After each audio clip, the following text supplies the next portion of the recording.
안녕하십니까. 저작거리의 작가주 연기자 오늘 45번째 페르디난트 라이문트와 요한 네포묵 레스트로이입니다.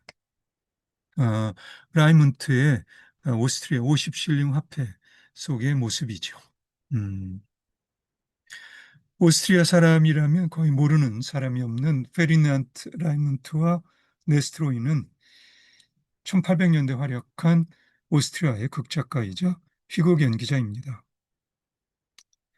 친근한 비엔나 사투리로 비엔나 관객들의 마음을 사로잡은 두 연기자들에게 특히 비엔나의 오스트리아인들은 특별한 애정을 품습니다. 라이문트의 얼굴은 유로화 이전 오스트리아 50실링 화폐에 찍혀 있고요.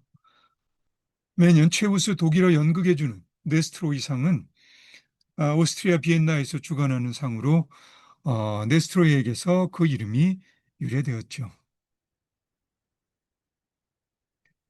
어려운 환경에서 태어나 유랑극단에서 연극을 시작한 라이문트는 원래 비극에 뜻을 두었지만 발성과 외모에서 그 뜻을 이루지 못합니다. 배움도 배경도 없었던 라이문트는 자신의 진정한 재능이 희극에 있다는 것을 알아차리죠. 그렇지만 그저 가벼운 기분 전환으로서 희극에 만족하지 못한 라이문트는 희극에 인간적인 깊이를 부여하고자 시도함으로써 민중희극의 지평을 넓힌 저작거리의 작가주 연기자라 할 수 있습니다.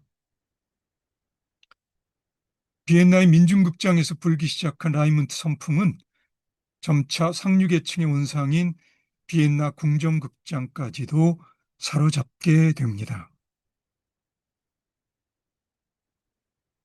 18세기가 저물 무렵 유행하기 시작한 마법이나 요정이 등장하는 환상적인 이야기에 춤과 노래 그리고 특수 효과들이 어우러진 라이문트의 공연은 1820년대 중엽 나폴레옹의 공세 이후 경제적으로 어려워진 비엔나 관객들의 시름을 달래줍니다. 초월적 환상과 현실적 풍자가 교묘하게 어우러진 라이문트의 작품들은 이 시기 비엔나 중산층 문화의 한 특징인 비더마이어 양식과도 궤를 같이 하죠. 1820년에 결혼한 라이문트의 개인적 삶은 그다지 행복했던 것 같지 않아서 아내와 정부 사이에서 안정을 찾지 못했던 라이문트는 안타깝게도 1836년 미친 계획에 물린 정신적 스트레스를 견디지 못하고 스스로 삶을 마감해 버립니다. 그가 남긴 작품들 중 정령왕의 다이아몬드, 알프스 왕과 염세주의자, 백만장자가 된 농부, 그리고 낭비가 등은 지금도 관객들의 사랑을 받으며 공연됩니다. 오스트리아 극작가이자 연기자인 요한 네스트로이는 라이문트의 정신을 이어받아 비엔나 사투리로 거침없는 희극 무대를 구현합니다. 예, 비엔나 네스트로이 광장에 있는 네스트로이 기념상입니다.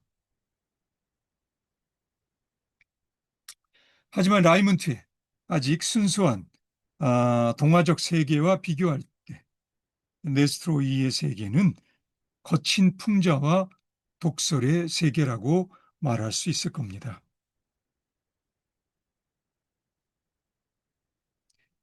종종 셰익스피어와 비교되곤 하는 네스트로이의 절묘한 언어 구사의 능력은 억압적인 클레멘스 메테르니히 체제의 검열을 피해갑니다. 말 장난이나 언어 유희를 적절하게 구사하며 전개하는 이러한 풍자 능력 때문에 그는 때로는 오스트리아의 몰리에르를 하거나 비엔나의 아리스토파네스 등으로 불리기도 하죠.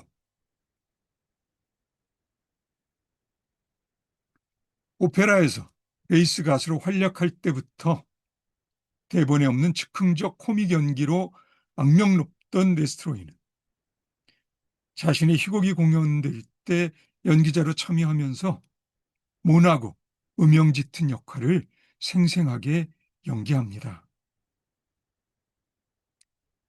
나는 모든 인간의 내면에서 최악의 존재를 본다. 나 자신도 물론이다. 그로 인해 우리 모두 낙담할 필요는 전혀 없다는 경고를 남기고 있는 그이지만 실제 삶에서 네스트로이는 심지어는 부인이 세상을 떠난 우울한 상황에서조차도 삶에 대한 따뜻한 시선을 놓지 않습니다. 20대에 10여 년 동안 오페라에서 활동하다 1833년에 발표한 룸펜 방랑자로 커다란 성공을 거둔 네스트로이는 곧 비엔나 사람들에게서 라이문트의 후계자로 인정받게 됩니다. 고정된 틀을 깨는 연극적 감각과 비엔나 중산층의 속물근성에 대한 대담한 풍자 너머에서 네스트로이의 타고난 음악적 서정성이 그의 작품에 저작거리의 작가주 연기자로서 격조를 부여합니다. 특히 기회가 올 때마다 그가 무대에서 거침없이 불러 제끼는 노래가 일품이었던 것으로 보입니다. 80여 편에 달하는 네스트로이의 작품 중 1층과 2층, 부적, 소읍에 불어온 자유의 바람 등과 같은 작품 등은 지금도 자주 무대에서 공연되는 그런 작품들입니다. 그의 작품 농담은 손턴 와일더의 번역으로 중매장이가 되어 뮤지컬 헬로 돌리로 다시 제작되고요. 그리고 이 작품은 다시금 스티븐 플리어스가 스티븐 플레이스가 번역하고 톰 스토파드가 손을 본 야단법석 On the Razzle이 되어 무대에 오르게 됩니다. 기록에 의하면 연기자로서 대단한 활동가였던 네스트로이가 무대에서 맡은 배역들은 모두 879개에 달하는 서로 다른 역할들이었다고 합니다.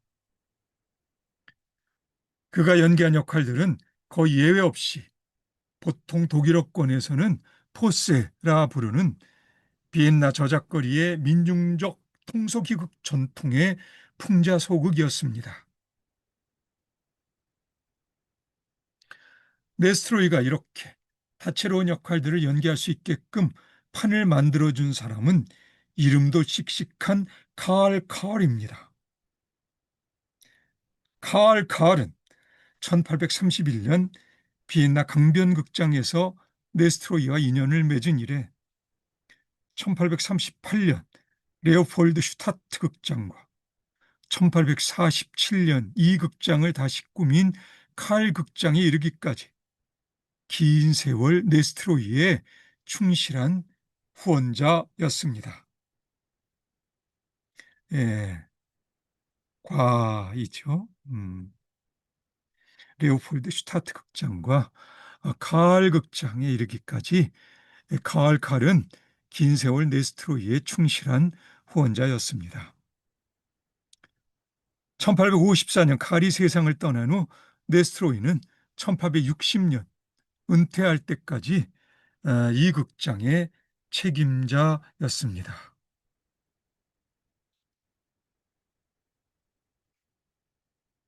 네스트로이의 삶에서 1830년에서 1840년 사이는 유럽이 30년과 48년 두 차례 혁명으로 소용돌이치던 시기였습니다.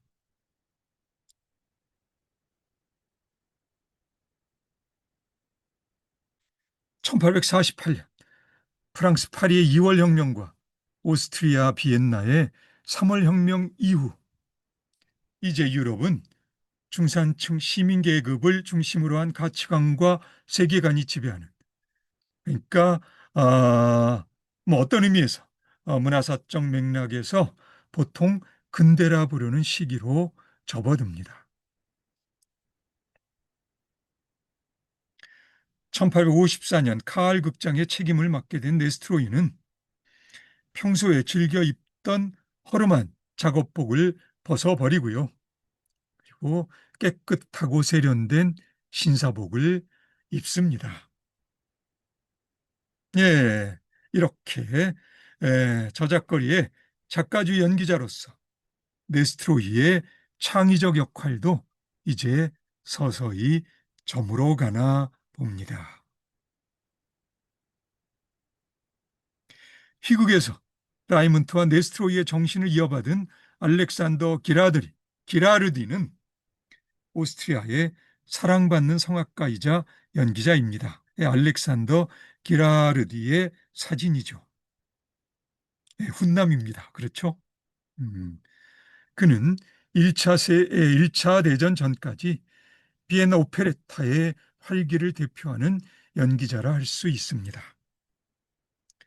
대체로 오페레타는 1700년대 이탈리아 오페라 부파나 프랑스의 오페라 코미크의 전통에서 프러시아 출신의 음악가 자크 오펜바흐가 1855년 자신이 세운 부프 파리지앵 극장에서 작업한 일련의 작품들을 준거점으로 삼습니다.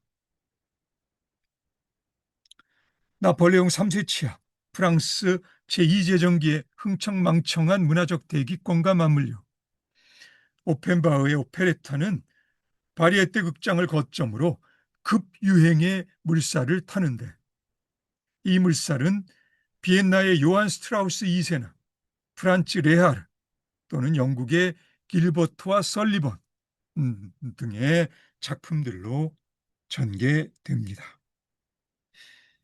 알렉산더 기라르디가 공연 때마다 즐겨 쓰고 나온 납작하고 챙이 넓은 농부 모자를 여기 이 납작하고 책이 넓은 농부 모자를 쓰고 있죠. 이 모자를 기라르디의 이름을 따서 기라르디 후트라고 부릅니다. 예, 패션사적 맥락에서의 이야기입니다. 예, 그리고 매년 알렉산더 기라르디를 기리는 알렉산더 기라르디 국제 성악 콩쿠르가 독일의 코브루크에서 열립니다. 예, 그럼 오늘은 여기까지 할까요? 예, 오늘도 수고 많으셨고요. 그럼 다음에 다시 만나서 저작거리의 작가주 연기자의 이야기를 함께 계속 나눠보도록 합시다. 오늘도 수고 많으셨고요. 그럼 다음에 다시 봅시다.